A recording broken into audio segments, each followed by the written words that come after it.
piece, and we can export it right on our laser cutter. So the flat pieces we ran on our laser cutter. We had other pieces that were odd shapes that would take long to 3D print, where we didn't want them in plastic, we wanted them in metal. So we exported the STL file and ran it right on our CNC machine. And then the other parts we exported as STL and ran right on our 3D printers. So it's fairly versatile. So now they're one object. Okay, that's great. So you have an odd-shaped object, but how do you remove something from it? So we can use difference. If I can spell. So now you see we've got a cone. It's kind of got slice out of it. That's from the bigger box. And if I go and put that pound sign back in,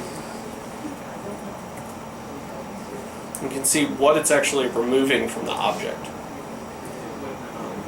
So we can do things like that. Well, we want to move our cylinder now. So there's a translate command. And again, that works on X, Y, and Z. So we'll say we're going to move it on the x-axis 5 millimeters. You can see it moved it over on the object.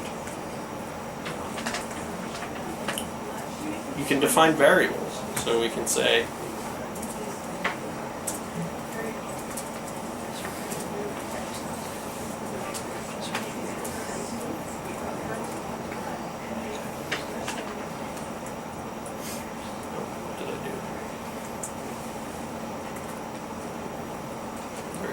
x size equal to 10. Change it. It changes the object that we're actually rendering. So when they're doing parametric things on Thingiverse, or if you want to upload something in there and you want your design to be modifiable by others, you have to use this software. And the parametric parts come from these variables that are at the top of your program, and when you go and upload one, you'll have to tell it the variables you're using, or they have some defaults that you can use, and you'll have to name your variables the same way. But then what they do is they take your file here, and they run it with whatever person's variables they are, and then when you download it, you get the STL that's produced by this. So it's pretty neat. They're using this on the back end. They were originally using this software to actually render when you see a design on the screen. They were using this in the background, running this on Amazon's cloud. It's a Python program. So we've got that. We've got translate. Other neat things can we do? We can rotate. And this one gets a little confusing. So you rotate on an axis, but so I rotated there. So if you want to rotate something on 2 axes at the same time, and you go and try and do something like this, so I want to rotate it 90 on the X and 45 on the Y, it doesn't really know which order to do them in. And so this threw me for a bit. I was really confused when I first started using it, and I saw in people's code that they basically had things like this. 45, 0. So they've got 2 rotate commands. I was like, what is going on? I don't understand what they're doing. It didn't make sense. Alright, so what am I missing? Just an extra day. Ah. There we go. I was like, it's not doing anything. It doesn't give errors that often either unless you really screw something up. It'll just ignore that line. So if you want to rotate something really on 2 axes, you really need 2 rotate commands.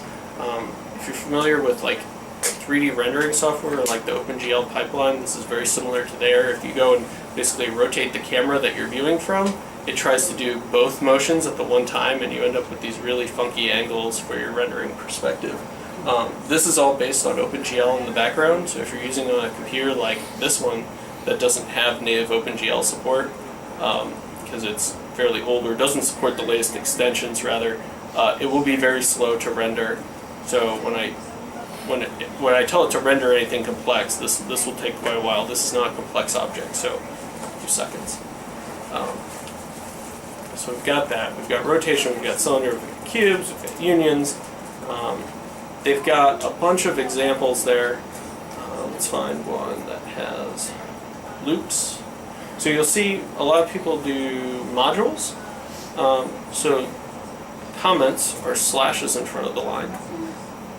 If I render, you have a blank screen. It doesn't run this. It doesn't run this code that's here, unless I explicitly tell it, oh, you need to call example 002 and run it. So you can do that by doing this. And so you can get very complex shapes, and this is the program that I was talking about, the gear library. They have one for this, that you basically just go and switch some parameters at the top, and you have all these crazy gears. I have a question about that particular shape, because you're saying if it doesn't have anything supporting things that just hang out in space like that, it'll just kind of flop? Yeah. Is there a way that the printer can kind of like build one layer out horizontally, and that one layer out will stay there, and then it can wait a minute and then do one other layer out from that, and so on and so forth? And kind of build it up? Well, not up, but out. Like, I mean, well, I'm trying to think of how I could... Diagonally as opposed to vertically? Oh, no, horizontally. Go, if it could, like, if you have that little bit square at the bottom, and it gets to where it's supposed to go out, Yeah. I don't know how these things usually operate, if they just go back and forth until it's built. But what if you just outline The inside cube, and keep and just keep building moving out. So there is an option in the slicer. If I could get a laptop that was, working with it.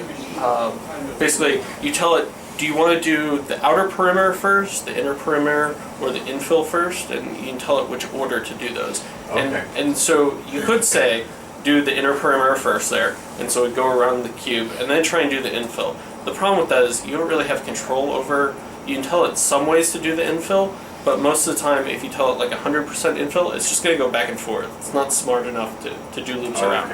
Even if you could do loops around, you're not going to get, like, it basically needs to be smushed onto something else, and so just laying the line down next to it, even if you're really close, it's probably going to drop. But you can insert cooling statements where it basically does a part, pauses, and then does the next part. So if you went and manually modified your G-code, you could get it to do that. But the slicing software It'd be doesn't. a pain in the butt. Yeah, the slicing software doesn't support that right now off the bat. There's cooling support.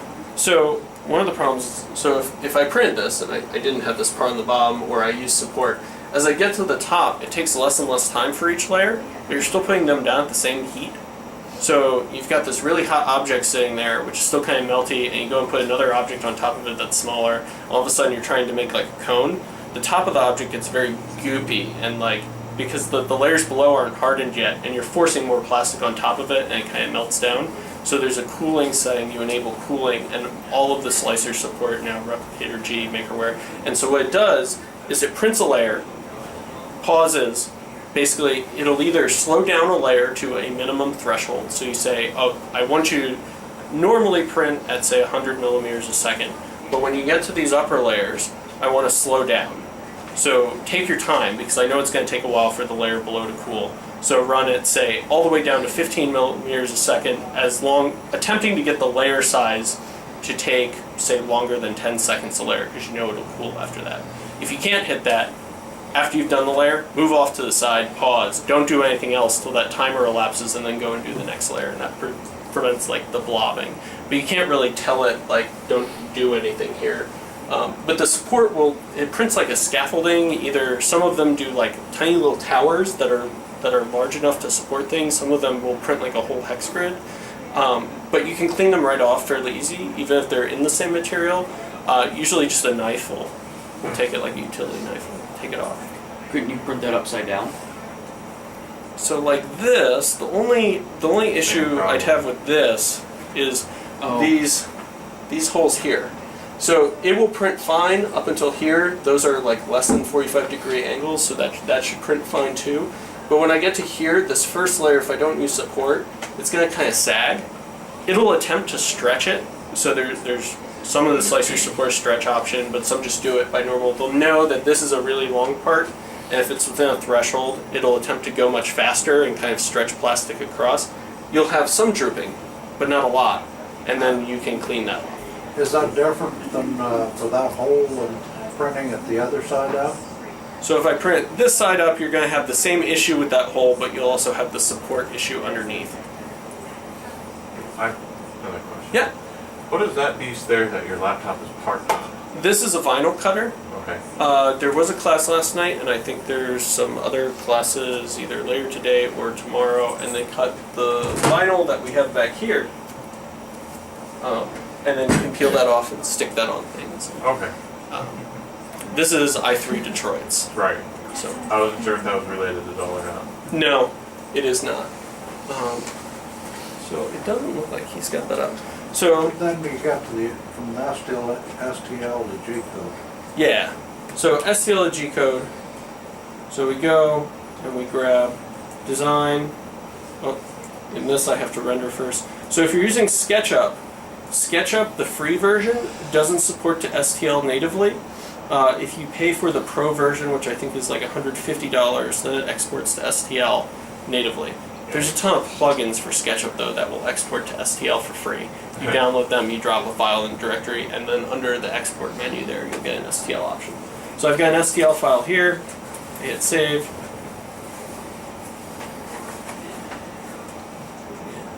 This is where.